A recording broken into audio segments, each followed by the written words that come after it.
Hello guys, welcome back to Dash Finance. मैं Karan dash आपका फिर से स्वागत करता हूं अपने एक और नए इस वीडियो में। और मैं आज आपको बताने वाला हूं आप 45 ईयर्स तक रिटायर कैसे हो सकते हो, और वो भी हर महीने 20 लाख रुपए के साथ। ये टैक्स के बाद अमाउंट है, ये इन्फ्लेशन के बाद अमाउंट है 20 लाख रुपए टैक्स के बाद। यानी टैक्स के साथ करीब 26 लाख रुपए था, पर टैक्स के बिना 20 लाख रुपए। तो आप नहीं, 20 नहीं, 24 लाख रुपए आप कमा रहे होगे 45 की एज में, बिना कुछ काम करे, टैक्स के बाद, इन्फ्लेशन एडजस्टेड सब कुछ करने के बाद। चलिए शुरू करते हैं। तो इसके लिए बहुत कम आपको इन्वेस्ट करना है। आप सबसे पहले हम करते हैं, आप 20 साल से आप 25 साल के बीच में हैं। तो 20 साल से 25 साल के बीच में मैं आपको अभी आप चलो, अब आप फर्स्ट स्टेज में हो, अब आपको 20 से 25 साल के बीच में। तो आप क्या करो, आप 1,000 रुपये हर महीने इन्वेस्ट करो, सिर्फ 1,000 रुपये। आपके मम्मी पापा आपको पैसा देते हैं करीब 2,000 रुपये, या पॉकेट मनी ना भी दे तो वो कुछ ऐसा करते होंगे जिसमें आप पैसा खर्च करते हो। जैसे आप महीने में 2,000 के कपड़े खरीदते होगे, आप 2,000 के दोस्तों के यहाँ जाके खाते होगे, आप 2,000 का नेटफ्लिक्स में से रिचार्ज करा दिया आप एक, और अमेजोन पर रिचार्ज करा दिया। तो इन सब से आप पैसे हटा के 1,000 रुपये आराम से बचा सकते हो। तो 20 साल से 25 साल तक आप पैसे रखो, और वो पैसे तब आपको इन्वेस्टमेंट अच्छे से आता नहीं होगा, तो आप निफ्टी ETF में डाल देना। ओके, निफ्टी 50 ETF, तो उसमें एवरेज आता है 11% पर एनम। तो आप 20 से 25 साल तक 1,000 रुपये हर महीने रखे, 11% के रेट में कंपाउंड होने दिया, कुछ नहीं निकाला ना प्रॉफिट विड्रॉ, कुछ भी नहीं किया। तो आपके पास 25 साल के एंड में होगा 79,000 रुपीज़। 79,000 रुपीज़ आपके पास 25 साल के एंड में होगा। निफ्टी ETF में पैसा डाल देना, आपको कुछ करना नहीं पड़ेगा, कुछ पढ़ने की ज़रूरत नहीं है, 11% रिटर्न आ जाएगा। 79,000 रुपीज़, टैक्स आपको उस वक्त नहीं लगेगा। फिर मैंने ऐसे एज्यूम किया कि आपने 23 साल में आपकी नौकरी लग गई, तभी भी आपने 25 साल तक 1,000 रुपये इन्वेस्ट किया, मतलब आपने 25 साल तक 1,000 रुपये इन्वेस्ट किया है। अब मान लो आपकी 25 साल तक तो नौकरी लगी जाएगी, बहुत आसान बात है। तो 25 से 30 तक मैंने अमाउंट को बढ़ा के कर दिया है 2,000, सॉरी 25 से 28 तक अमाउंट को मैंने 2,000 कर दिया है। यानी 25 साल से 28 साल तक आप हर महीने 2,000, सिर्फ 2,000 इन्वेस्ट करो। 2,000 बहुत कम है, आप ज़्यादा भी कर सकते हो, बहुत बढ़िया। 2,000 इन्वेस्ट करो, और वो 12% रिटर्न में। तब तक आपको थोड़ा बहुत इन्वेस्टिंग कार में पता ही चल जाएगा, जाहिर सी बात है। तो 12% रिटर्न आराम से ले आओगे खुद के तरफ से, बिना निफ्टी में जाए। तो 12% आ गया। तो 28 साल के एंड में वो 25 था, अब 28 तक आपने 12% में कंपाउंड किया, प्लस आपने वो 79,000 को डाला पहले। फिर आप उसके बाद 2,000 रुपये डाल रहे हो हर महीने। तो 3 साल बाद, यानी 25 से 28 तक, तो यानी 25 से 28 साल यानी 3 साल बाद आपके पास होगा 1,97,000 रुपीज़। टैक्स नहीं लगेगा तब तक आपका।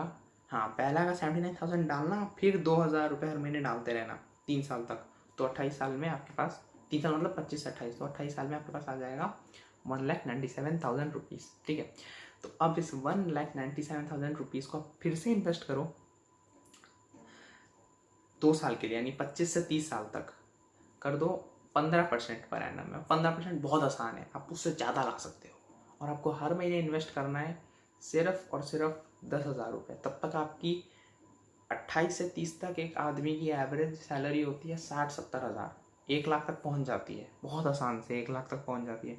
उसमें 10,000 सिर्फ इन्वेस्ट करने को कह रहा हूँ, आप ज़्यादा भी कर सकते हो, आपके पास तभी बहुत पैसा रहेगा। मैं आपको कह रहा हूँ 10,000 है। ओके, तो 28 साल से 30 साल तक, यानी 2 साल, हमें 15% पर एनम के रेट से इन्वेस्ट करना है। तब तक आपको इन्वेस्टमेंट आ गया होगा, तब आप कर सकते हो। और 10,000 रुपये हर महीने बहुत कम है, आप बढ़ा भी सकते हो। तो 30 साल के एंड में आपके पास होगा 5,29,000 रुपीज़। फिर आप उस 5,29,000 रुपीज़ को डालो। डालने के बाद 30 से 35 तक उसको कंपाउंड होने दो, और 18% पर एनम में। ये कम है, आप ज़्यादा भी कर सकते हो, आपको इन्वेस्टमेंट तब तक आ जाएगा बहुत आसानी से। तब आपके पास 35 साल के एंड में होगा 27 लाख रुपए। और फिर आप उस 27 लाख रुपए को फिर डालना 35 से 40 तक कंपाउंड होने के लिए 18% पर एनम में, और आप हर महीने 30,000 रुपये डालना। 30,000 बहुत कम है और 18% भी बहुत कम है। टैक्स जोड़ रखा है मैंने 20% के स्लैब में आप होगे, तब आपके पास 40 साल की एज में होगा 76 लाख रुपीज़। यानी 5 साल बाद आपने 35 तक इन्वेस्ट किया था, अभी और 5 साल 40 तक आपने लमसम भी डाला 5,29,000 का, 18% में कंपाउंड किया, 30,000 रुपये हर महीने डाला, फिर आपके पास 40 साल में होगा 76 लाख रुपीज़। उसको मत छूना, उसको फिर इन्वेस्ट कर देना 76 लाख रुपीज़ को करीब फिर 18% पर एनम में। बहुत ज़्यादा है अमाउंट, 18% से ज़्यादा आप कर सकते हो, पर 18% कह रहा हूँ मैं इन्वेस्ट करना। अब आपको इसमें भी 30,000 रुपये हर महीने डालना है। अगेन आप बहुत ज़्यादा भी कर सकते हो, हर महीने 30,000 रुपये 5 साल यानी 45 साल तक 18% पर एनम प्लस लमसम जो था 76 लाख उसे भी डाल देना है। टैक्स के साथ बता रहा हूँ मैं, टैक्स वैक्स दे के सब कुछ है इसमें। तो 76 लाख डालने के बाद 5 साल यानी 45 साल के एंड में आपके पास होगा 1,70,00,000। अब उस 1,70,00,000 को मतलब 45 साल के स्टार्टिंग में आपका इतना होगा, तो मैंने कहा 45 साल तक काम करना मतलब 45 साल के एंड तक, तो 1,70,00,000 को इन्वेस्ट कर दो 20% पर एनम में। अगेन आप ज़्यादा कर सकते हो, मैं बहुत कम कह रहा हूँ। और उसके बाद आपका आप मंथली कुछ में डालो 45 से 40 मतलब 45, मैंने कहा था ना आपको 45 ईयर तक आपको रिटायरमेंट का काबिल बना दूंगा, तो 45 के स्टार्टिंग से एंड तक मतलब 45 में आप कुछ 1 रुपये भी मत डालो, आपके पास होगा 1,80,00,000 रुपये। अब फिर आप उस 1,80,00,000 रुपये को फिर से इन्वेस्ट कर दो 46 to 47 की एज तक कर दो। करने के बाद 22% पर एनम, बहुत कम है, ज़्यादा भी हो सकता है, 22% पर एनम के रेट में आप उस 1,80,00,000 रुपए को 22% पर एनम के रेट में 46 से 47 तक कंपाउंड होने दो। पहले 46 था, 46 से 47 तक यानी 1 साल, और उस 1 साल में आपके पास इंटरेस्ट पता है कितना आएगा? 24 लाख रुपए। यानी आपके पास 46 की उम्र में 24 लाख रुपए आएगा बिना काम किए, टैक्स हटा के। और उसके बाद 47 से 48 आप फिर से उस 1,60,00,000 को इन्वेस्ट कर दो 22% पर एनम, आपके पास फिर 24 लाख आया टैक्स के बाद। पर ये 25% भी हो सकता है नंबर, 30% भी हो सकता है। तो इसी के साथ आप 45 की एज में कमा रहे होगे 24 लाख रुपए हर साल, मतलब 2 लाख रुपए हर महीने। मतलब आप 2 लाख रुपए हर महीने टैक्स देने के बाद, इन्फ्लेशन के बाद कमा रहे होगे बिना कुछ के 45 साल में।